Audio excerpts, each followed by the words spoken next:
Halo semua, salam sejahtera Malaysia. Selamat datang ke channel Fels Lifestyle.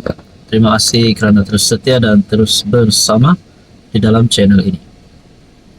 Apa yang berlaku kepada Ismail Sabri setelah isu penemuan RM177 juta yang melibatkan nama beliau, siasatan SPRM terhadap beliau?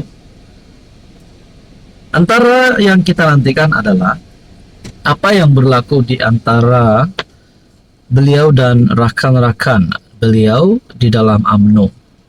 Rupanya, saudara-saudara, saya telah mendapat satu maklumat di mana Ismail Sabri diserang. Diserang oleh siapa?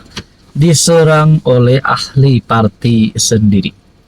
Oke, baik saudara-saudara, sebelum kita teruskan, di sini saya ada selitkan produk. Anda boleh lihat produk mana satu yang sesuai dengan Anda. Dan di sini juga dengan pembelian produk ini akan membantu saya dan membantu untuk kembangkan lagi channel ini. Tuan-tuan dan puan yang saya hormati, orang UMNO serang Ismail Sabri hanya jejaskan parti sendiri.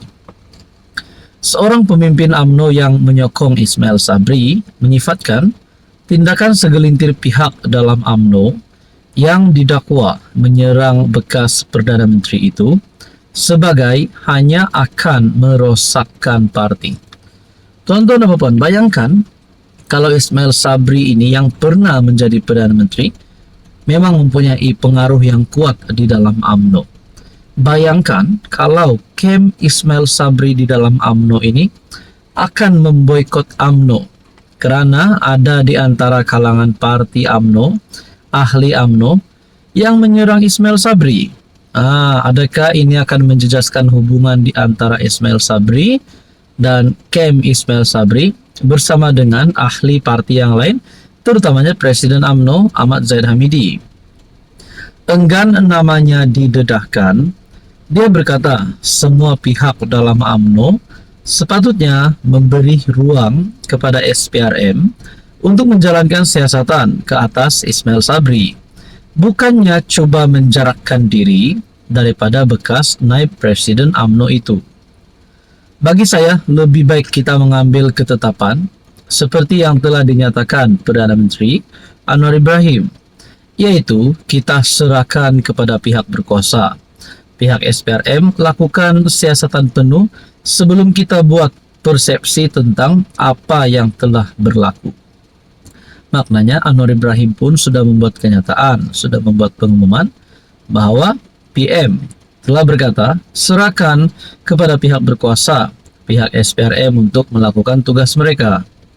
Kita tunggu dan lihat, kita serahkan kepada SPRM untuk melakukan siasatan secara terperinci sebelum kita mengeluarkan apa-apa pandangan ataupun kritikan. Kalau kita lihat di media sosial, banyak dimainkan perkara yang tidak sepatutnya dimainkan. Untuk jangka masa panjang, ia akan melemahkan parti, katanya kepada Malaysia Kini. SPRM telah menyoal siasat Ismail Sabri pada 18 Februari sebagai sebahagian daripada siasatan terhadap perbelanjaan untuk kempen promosi keluarga Malaysia ketika pentadbiran PM ke-9 ini. Berkaitan dengan ini, apa komen Anda? Hai, hello, salam sejahtera Malaysia. Selamat datang ke channel Fels Lifestyle. Terima kasih kerana terus setia dan terus bersama di dalam channel ini. Tuan-tuan dan puan yang saya hormati, terima kasih kerana terus setia dan bersama di dalam channel ini. Tuan-tuan dan puan, rupanya setelah nama Ismail Sabri Yaakob menjadi sebutan ramai orang, tidak lain dan tidak bukan berkaitan dengan serbuan SPRM, berkaitan dengan penemuan RM170 juta, wang ringgit, ringgit Malaysia, mata wang luar negara, dan juga jongkong emas. Setelah perkara ini menjadi semakin panjang dan panjang, rupanya ada satu pertanyaan oleh netizen. Adakah menteri-menteri ketika Ismail Sabri menjadi Perdana Menteri ke-9 juga terlibat dengan isu kes ini? Ataupun lebih tepat terlibat dengan rasuah ini. Kalaulah ini benar rasuah melibatkan PM9 dan Adakah ini tidak mustahil nama-nama menteri pada ketika itu juga terkait dengan case dan isu ini? Kalau ada, agak-agak siapakah menteri tersebut? Ketika itu, waktu PM9 jadi menteri, ada beberapa nama. Pada tahun 2021, Hishamuddin Hussein ada, Azmin Ali, Radzi Jidin, Fadilah Yusuf pun ada. Jadi termasuk Khairi Jamaluddin.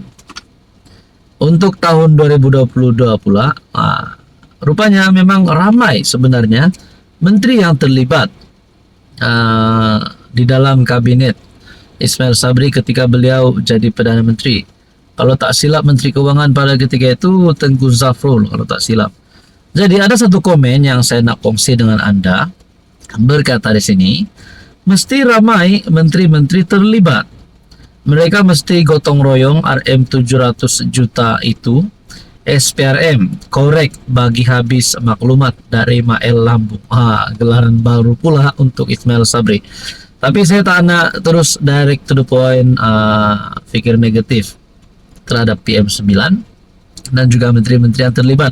Saya tidak bercakaplah orang ini bersalah sebab belum ada keputusannya. Belum lagi didakwa, belum ditangkap masuk penjara, belum ada bukti yang mengatakan bahwa Ismail Sabri ini bersalah dan menteri-menteri kabinet beliau pada ketika itu bersalah.